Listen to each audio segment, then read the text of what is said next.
नमस्कार, आप देख रहे हैं पहरेदार। हम बुलंद करते हैं कंज्यूमर के हक की आवाज। और आज पहरेदार सवाल पूछ रहा है कि क्यों भारत में मिलने वाली दवाइयों की क्वालिटी खराब है और कंज्यूमर की सेहत के साथ कहीं खिलवाड़ तो नहीं हो रहा है। हमारा फोकस है सब स्टैंडर्ड यानी खराब क्वालिटी की दवाओं पर। भारत में दवाओं की क्वालिटी पर नजर रखने वाली regulatory authority central drug standard control organisation यानी कि CDSCO के मुताबिक देश में करीब 4.5% दवाएं सब स्टैंडर्ड है। लेकिन चिंता यही खत्म नहीं होती। 2 मेडिकल जर्नल की नई स्टडीज के मुताबिक सब स्टैंडर्ड दवाओं की समस्या सरकारी आंकड़ों से 3 गुना ज्यादा हो सकती है। यानी इसका सीधा कैलकुलेशन है कि देश में बिक रही हर 7 दवाओं में 1 दवा खराब क्वालिटी की हो सकती है। सवाल यही है कि लोगों की सेहत से जुड़ी ये समस्या कितना गंभीर रूप लेती जा रही है। आखिर क्यों इतनी बड़ी तादाद में खराब क्वालिटी की दवाएं बन रही हैं? इसे रोकने के लिए क्या कर रही हैं हमारी रेगुलेटरी बॉडीज और क्या रेगुलेटरी फ्रेमवर्क को और दुरुस्त करने की जरूरत है? इन सवालों का जवाब देने के लिए मेरे साथ है मेहमानों का खास पैनल।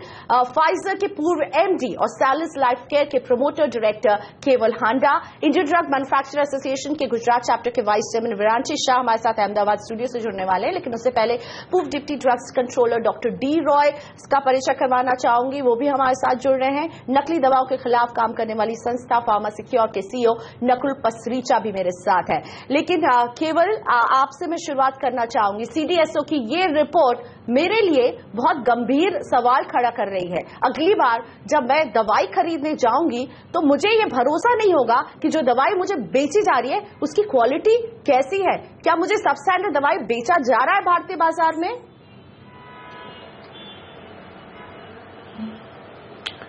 ये दोनों रिपोर्ट का जो आपने जिक्र किया है, ये दोनों रिपोर्ट में सैंपल्स बहुत कम है।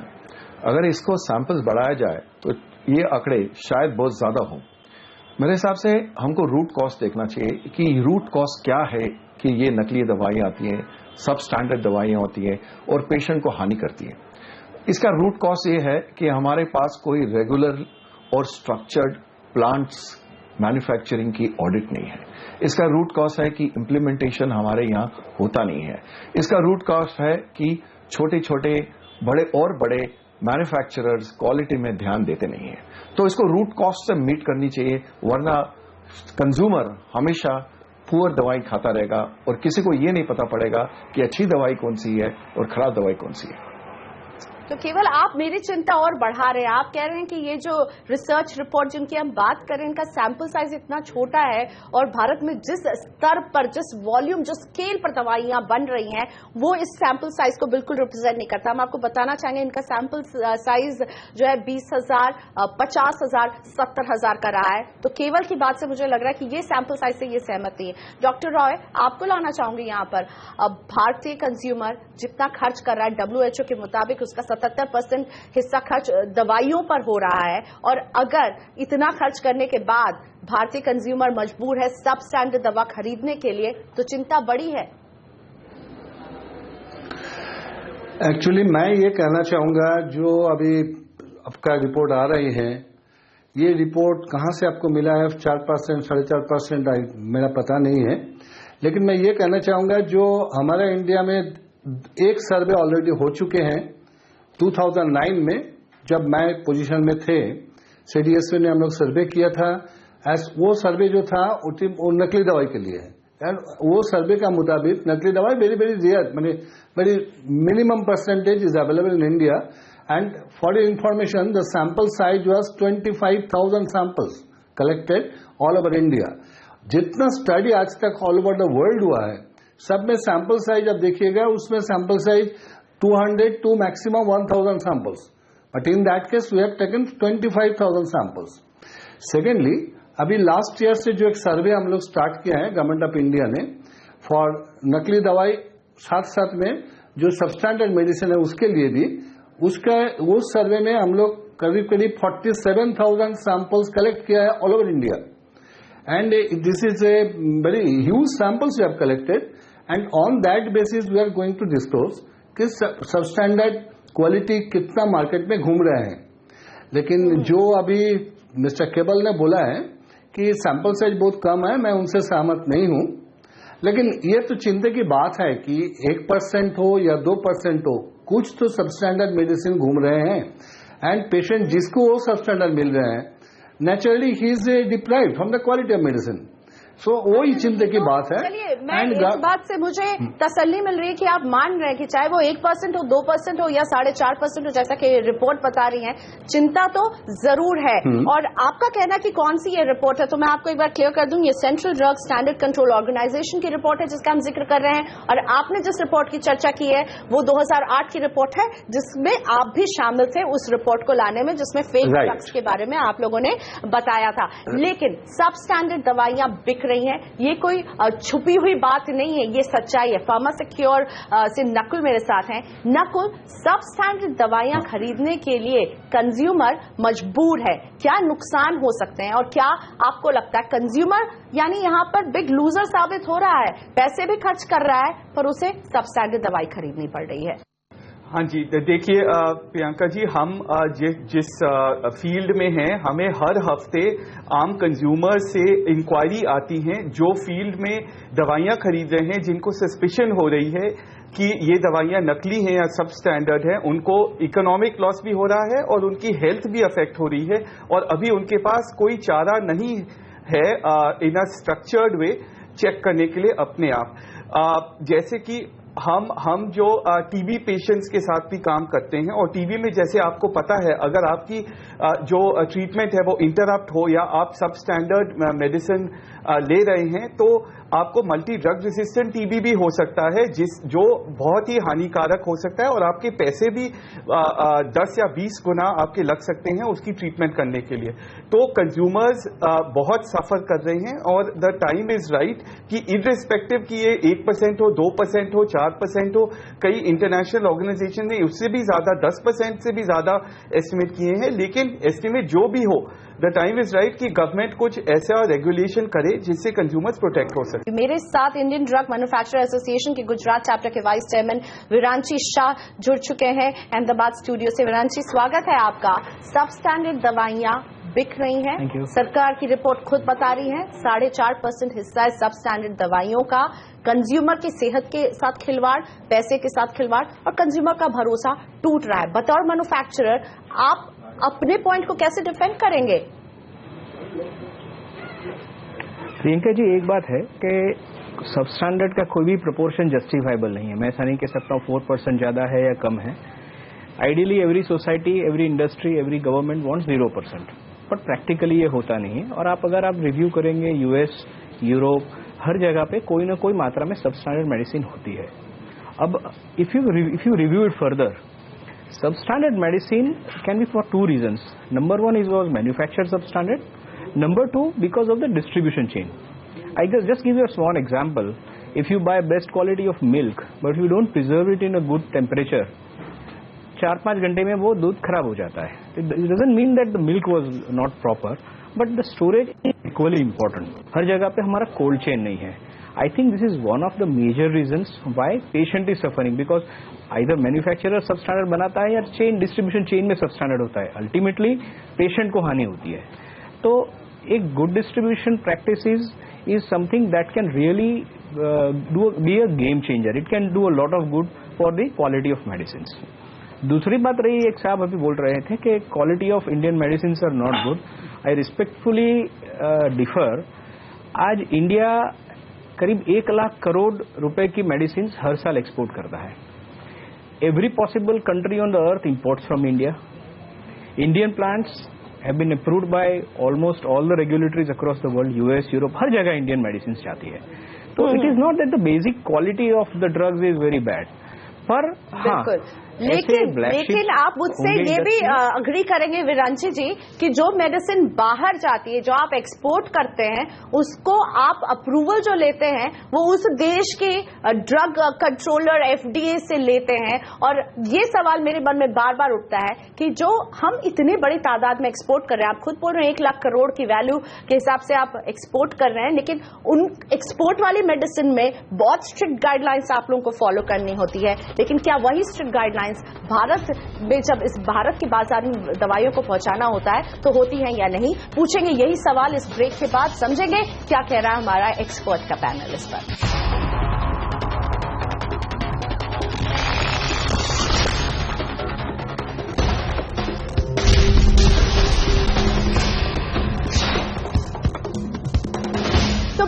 में दवाओं की क्वालिटी पर नजर रखने वाली regulatory authority central drug standard control organisation के मुताबिक देश में करीब 4.5% दवाएं सब स्टैंडर्ड हैं, लेकिन वो देश जो भारी मात्रा में दवाओं को एक्सपोर्ट कर रहा है, यूएस बाजार हो, यूरोप का बाजार हो, अफ्रीका के बाजार हो, वहां पर जब ये दवाइयां विदेशी बाजारों के लिए तैयार होती हैं तो बहुत स्ट्रिक्ट गाइडलाइंस फॉलो की जाती हैं।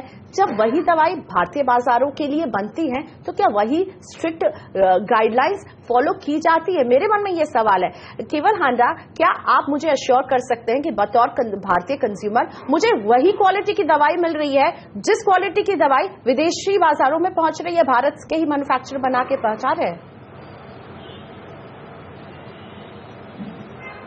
मेरे ख्याल से 10 या 15 कंपनी होंगी जो कि ग्लोबल स्टैंडर्ड की दवाएं बनाते हैं, पर ये जो प्लांट्स में बनाते हैं मेरे ख्याल से ये इंडिया में सप्लाई नहीं करते। तो ये कहना बिल्कुल गलत है कि हम लोग क्वालिटी मेंटेन करते हैं। Yes, you maintain quality only where it needs to be maintain for export, but voluntarily you never maintain quality जहां पे कि लोकल जनता को दवाई जानी चाहिए, उनके लिए आप क्वालिटी नहीं मेंटेन करते। दूसरी बात उनकी कहने की है कि डिस्ट्रीब्यूशन सप्लाई चेन हमारा काफी बड़ा वीक है। कोल्ड चेन प्रोडक्ट्स हमारे इतने ज्यादा नहीं है परसेंटेज में। Most of the supplies in normal temperature can go, पर जहां पे कोल्ड चेन है वो डेफिनेटली ब्रेक होता है। तो ये मैन्युफैक्चरर्स के ऊपर रिस्पॉन्सिबिलिटी होती है to ensure that the cold chain is maintain till the end. अभी ऐसा कोई सिस्टम नहीं है कि end to end cold chain complete हो जाता है, पर मेन मुद्दा वही आता है कि हमारा डबल स्टैंडर्ड्स है and we are living by double standards. हम लोग बात करते हैं क्वालिटी की पर इंप्लीमेंट नहीं करते, हम लोग बात करते हैं इंप्लीमेंटेशन की पर कोई drug authorities strictly audit, penalty, fine, closure of unit नहीं करते। कितने प्लांट्स क्लोज हुए हैं, कितने प्लांट्स क्लोज होने चाहिए, ये बातों पे हम लोग को बहस करनी चाहिए। डॉक्टर रॉय, मैं बतौर पहरेदार के एंकर नहीं लेकिन बतौर एक इंडियन कंज्यूमर कह रही हूं कि क्या आप इस मेरे आरोप का खंडन कर सकते हैं कि Indian drug manufacturer double standard अपनाते हैं, विदेशी बाजार के लिए ग्लोबल गाइडलाइंस फॉलो करते हैं, लेकिन भारतीय बाजार के लिए क्या गाइडलाइंस फॉलो कर रहे हैं? प्रियंका जी, मैं थोड़ा यही कहूंगा, जो हंडा साहब बोल रहे हैं ना 10-15 company only international standard maintain करते हैं, ये सही नहीं है। हमारे जो एक्सपोर्ट जो प्रोडक्ट जाते हैं that goes to more than 220 countries, और vaccine goes to more than 150 countries. So ये जो प्रोडक्ट जाते हैं, every country they do not have the regulatory mechanism to come and audit the facility. ये हमारा जो ड्रग कंट्रोल इंस्पेक्टर्स है, they on the basis of their audit they accept the quality of the products, and our manufacturer they supply the same medicine which is being used in the domestic market, वही product ही export होते हैं and the quality is same. But मैं जो कहना चाह रहा हूँ किस लिए सबस्टैंडर्ड हो रहा है उसको थोड़ा ध्यान रखना चाहिए। एक तो सबस्टैंडर्ड होने का मतलब है कि उसमें टेक्निकल फ्लॉ कुछ आ गए हैं। हमारा जो एक नॉर्म्स है that is called a good manufacturing practice. Always ये नहीं है कि प्रोडक्ट आप टेस्ट करके ही उसको पकड़ा सकते हैं, so many other things also depends for the quality, and उसके लिए जो गुड मैन्युफैक्चरिंग प्रैक्टिस नॉर्म्स है, हंडा साहब को पता होगा, यूएसएफडीए का अलग नॉर्म्स है, डब्ल्यूएचओ का अलग नॉर्म्स है, एमएचआरए और यूके के लिए अलग नॉर्म्स है। हमारा इंडिया के में भी शेड्यूल एम है जो गुड मैन्युफैक्चरिंग प्रैक्टिस को बोलते हैं, एंड ये शेड्यूल एम जो है दैट वी हैव। क्यों है अलग नॉर्म्स? क्या जो यूएस में जो पेशेंट है उसको दवाई अलग स्टैंडर्ड की मिलनी चाहिए और भारत में अगर वही पेशेंट है तो क्या अलग क्वालिटी की मिलनी चाहिए? और आप जो गुड मैन्युफैक्चरिंग नॉर्म्स की बात कर रहे हैं, गुड मैन्युफैक्चरिंग प्रैक्टिस की बात कर रहे हैं, ये हमारे यहाँ जो लागू है वो बहुत ही पुराना है। खुद मुझे जो पता चल रहा है कि हम 2001 के कुछ नॉर्म्स फॉलो कर रहे हैं, उनको रिवाइज करने का वक्त नहीं है क्या? मैं वही आपको कहने जा रहा हूँ कि जो अभी प्रेजेंट नॉर्म्स हमारा चल रहे हैं वो लास्ट रिवाइज हुआ था 2001 में। अभी government of India is taking steps, तो इसको फर्दर रिवाइज करके जो डब्ल्यूएचओ नेशनल डब्ल्यूएचओ स्टैंडर्ड है हम उसी को लागू करने की कोशिश कर रहे हैं। उसके लिए ड्राफ्ट भी हमारा बन रहा है एंड इस पर डिस्कशन भी चल रहा है मैन्युफैक्चरर के साथ, एंड इट इज एक्सपेक्टेड कि with in a year it will be implemented this new norms. Because you know quality जो है बन रहे हैं जो गाइड करेंगे कि क्वालिटी अच्छी है या नहीं, मैन्युफैक्चरिंग प्रैक्टिस गुड है या नहीं। वीरान जी, आप मुझे इस सवाल का जवाब दे सकते हैं क्या कि जो अमेरिका में जो पेशेंट है और जो भारत में जो पेशेंट है उन दोनों को क्या दवाई ऐसी मिलनी चाहिए जो गाइडलाइंस अलग अलग फॉलो करके तैयार की जाएं? और क्यों ऐसा क्यों है? ये डुअलिटी क्यों है? Madam it is not only between America and India. Every country, as doctor Dua suggested, Europe का अपना नॉर्म है, यूएस के एक अपने नॉर्म्स हैं, PIC करके एक बड़ा अराउंड 40 कंट्रीज का एक जूथ है जिनके अपने नॉर्म्स है, इंडिया के अपने नॉर्म्स है. हर एक कंट्री और हर एक जो बायर होता है उसमें अपने रिक्वायरमेंट्स रखे होते हैं. By and large the practices are very similar. They are not same but they are very similar. और जहां तक ड्रग स्टैंडर्ड्स की बात करें, आज जो इंडियन फार्माकोपिया है which is almost in line with any international pharmacopoeia, may it be BP और USP, जो स्टैंडर्ड्स है हमारे इक्विवेलेंट है. स्टैंडर्ड्स में कोई दो राय नहीं है मेरे हिसाब से.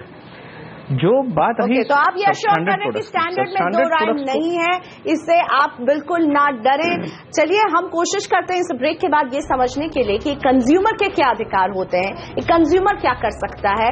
केवल क्या वो खराब सब स्टैंडर्ड दवाई खाने के लिए ही मजबूर है या उसके लिए कुछ रास्ते भी हैं, हम समझने की कोशिश करेंगे आगे.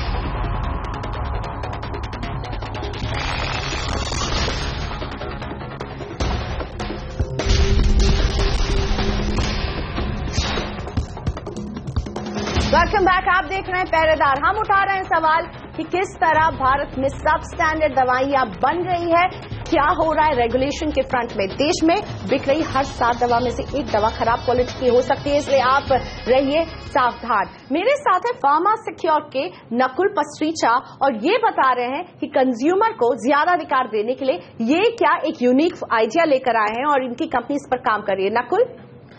Thank you Priyanka ji. देखिए, ऑल्दो जैसे हमने डिस्कस किया है, प्रॉब्लम है मार्केट में, लेकिन कंज्यूमर के पास पावर भी है और वो पावर टेक्नोलॉजी के द्वारा फार्मा सिक्योर उनके हाथों में सौंप रही है. आप इसमें देखेंगे ये एक स्ट्रिप है मेडिसिन का जिसके ऊपर एक यूनिक कोड छपा हुआ है. ये अल्फा न्यूमेरिक कोड है जो हर स्ट्रिप के ऊपर अलग अलग आइडेंटिफिकेशन के तौर पर छापा जा सकता है. इसके साथ एक मोबाइल फोन नंबर भी है जिसको आप SMS करके वेरीफाई कर सकते हैं कि ये दवाई क्या असली है या नकली. इसमें आपको पता लग जाएगा इसका मैन्युफैक्चरर कौन है, इसकी मैन्युफैक्चरिंग डेट क्या है, इसकी एक्सपायरी डेट क्या है और कुछ भी इंफॉर्मेशन जो सरकार या कंपनी चाहे इसमें इम्बेड की जा सकती है और SMS के द्वारा आपको दी जा सकती है. इसके साथ आपका एक डायरेक्ट कनेक्शन भी एज ए कंज्यूमर हो जाता है कंपनी के साथ, ताकि अगर आपका कुछ फीडबैक हो, अगर आप कुछ सजेशन, अगर आपके साथ कुछ एडवर्स रिएक्शन हुआ हो, वो आप कम्युनिकेट कर सकते हैं. बहुत ही. लेकिन नकुल, मेरा सवाल है, इस तरह के कोड जो आप हमें दिखा रहे हैं, दवाई के पीछे की तरफ है SMS का नंबर है, कितने कंपनियां जो इसे लागू कर रही है, मुझे अगर क्विकली बता सके, समय कम है. हाँ जी, करीब 70 कंपनी ऑलरेडी ये प्रोएक्टिवली ये सोल्यूशन इन्होंने इम्प्लीमेंट किया. और इनके दायरे में कितनी दवाइयां आती होंगी जो ये बनाते होंगे? 200 करोड़ से ज्यादा दवाइयों पर हमने ये कोड ऑलरेडी छाप दिया है और ये लाखों लोग ऑलरेडी इसको यूज कर चुके हैं और हर रोज और लोग यूज कर रहे हैं. केवल मैं आपके पास आना चाहूंगी, हम शो के आखिर तक पहुंच रहे हैं. आपकी तरफ से अभी क्या किए जाने की जरूरत है? आपने कहा कि इसको सबसे पहले अप्रूवल, ऑडिट और इन सब को एक तरह से एक स्टैंडर्ड क्वालिटी लाने की जरूरत है. किस तरह से दवाइयों को परखा जा रहा है, आपकी तरफ से एक आइडिया आज के लिए? तो एक तो पहले उन्होंने कहा कि स्टैंडर्ड्स को अपग्रेड करें, स्टैंडर्ड को ग्लोबली स्टैंडर्ड बनाएं. दूसरा, जो हमारी टीम है जो ऑडिट करती है, उसका एक नियम बनाएं कि कैसे ऑडिट किया जाए, कितने टाइम फ्रीक्वेंसी ऑफ ऑडिट कैसी होगी. तीसरा, कि heavy penalties and fines and closure of units होना चाहिए. And fourth, vigilance in the market place बहुत स्ट्रांग होना चाहिए. डॉक्टर रॉय, आपकी तरफ से मैं चाहूंगी, आप क्या कहना चाहेंगे भारतीय कंज्यूमर को? आप क्या दिलासा देना चाहेंगे कि सब ठीक है? मेरा हिसाब से जो रूट कॉज एनालिसिस है for to tackle this substandard drugs, training बहुत जरूरी है, क्योंकि pharma industry is a knowledge based industry. The persons, technical persons, those who are associated, उन लोग को ट्रेनिंग बहुत जरूरी है. ड्रग रेगुलेटर्स जो रेगुलेट कर रहे हैं उन लोग को भी ट्रेनिंग का जरूरत है to bring to the maximum standards of this medicines which is coming out of the factory. Quality of inspection to और improve the quality of quality, दवाइयों को सुधारने की जरूरत है। आखिर में मैं जरूरी है। अपने अहमदाबाद के गेस्ट के पास एक बार And विनंती इसके लिए training बहुत जरूरी है। लास्ट वर्ड क्या आप कहना Training चाहेंगे जरूरी है। भारतीय कंज्यूमर को? प्रियंका जी, दो चीजें हैं। जीएमपी जैसे बताया उसका स्टैंडर्ड अपग्रेड हो और स्ट्रिक्टली इंप्लीमेंट हो और डिस्ट्रीब्यूशन इंप्रूव हो इंडिया में। अगर दो चीजें हो जाएगी तो ये प्रॉब्लम काफी हद तक कम हो जाएगा। तो बहुत कुछ किए जाने की जरूरत है ताकि भारतीय कंज्यूमर जब दवाई खरीदने के लिए जाए तो उसे भरोसा रहे कि उसे खराब क्वालिटी का ड्रग भेजा नहीं जा रहा है। लेकिन अभी कई रिपोर्ट्स ये इशारा कर रही हैं कि 4.5% ऐसी दवाइयां बिक रही हैं जो सब स्टैंडर्ड क्वालिटी के है, और इसीलिए जरूरी है कि आप अपने अधिकार जानिए, और अगर आपको लगता है कि आपको खराब दवाई मिल रही तो आवाज जरूर बुलंद कीजिए। आज के लिए इतना ही, नमस्कार।